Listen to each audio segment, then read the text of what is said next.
प्रस्तुत है साप्ताहिक समाचार समीक्षा। लेखक हैं आकाशवाणी चंडीगढ़ के समाचार ब्यूरो प्रमुख अश्विनी कुमार शर्मा। वाचक चंदन शर्मा। हरियाणा में 25 जून को आपातकाल के 50 वर्ष पूरे होने के मौके पर संविधान हत्या दिवस मनाया गया। संविधान हत्या दिवस पर आपातकाल के काले दौर को याद किया गया और कई नई पीढ़ियों को बताया गया कि कैसे आपातकाल के दौरान संविधान और लोकतंत्र की हत्या हुई, लोगों के साथ जोर जबरदस्ती और अत्याचार हुआ। इस उपलक्ष्य में प्रदेश भर में आयोजित कार्यक्रमों में आपातकाल के समय भारतीय संविधान, संस्कृति एवं लोकतंत्र की रक्षा के लिए आंदोलन में अमूल्य योगदान देने वाले लोकतंत्र के प्रहरियों को सम्मानित किया गया और भुक्तभोगियों ने आपातकाल के अपने अनुभव भी साझा किए। पंचकुला स्थित भाजपा प्रदेश कार्यालय पंचकमल में भाजपा प्रदेश अध्यक्ष मोहन लाल बड़ौली ने मीडिया के साथ आपातकाल पर बातचीत की। उन्होंने कांग्रेस द्वारा थोपे गए आपातकाल को इतिहास का काला अध्याय बताया। उनका कहना था कि कांग्रेस ने आपातकाल लगाकर न केवल संविधान को कुचला बल्कि प्रेस की आजादी और नागरिकों के अधिकारों को बंधक बनाया और कांग्रेस आज भी स्वाभाविक रूप से लोकतंत्र विरोधी पार्टी है। श्री बड़ौली ने आपातकाल के इतिहास पर प्रकाश डालते हुए कहा कि 25 जून 1975 को आधी रात को तत्कालीन प्रधानमंत्री इंदिरा गांधी ने आंतरिक अशांति का बहाना बनाकर भारत पर आपातकाल थोप दिया।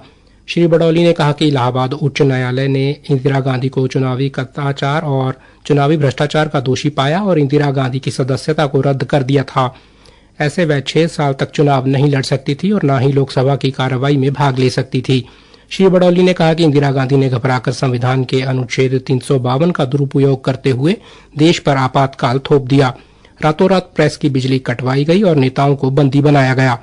भाजपा प्रदेश अध्यक्ष ने कहा कि 1975 में आपातकाल की घोषणा कोई राष्ट्रीय संकट का नतीजा नहीं थी, बल्कि ये एक डरी हुई प्रधानमंत्री की सत्ता बचाने की रणनीति थी, जिसे न्यायपालिका से मिली चुनौती से बौखला कर थोपा गया था।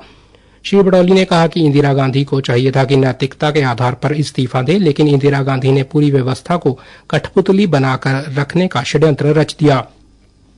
कांग्रेस को कटघरे में खड़ा करते हुए उन्होंने कहा कि कांग्रेस जब जब संकट में होती है तब तब संविधान और देश की आत्मा को ताक पर रखने से पीछे नहीं हटती। उन्होंने कहा कि आपातकाल के 50 वर्ष बाद भी कांग्रेस उसी मानसिकता के साथ चल रही है।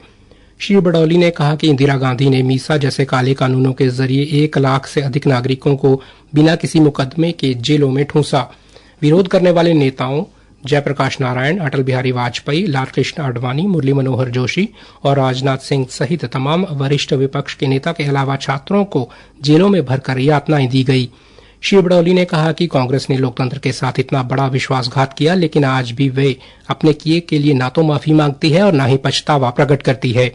आज संविधान बचाओ का नारा देने वाली कांग्रेस वही पार्टी है जिसने संविधान को सबसे पहले और सबसे गहराई से रौंदा था।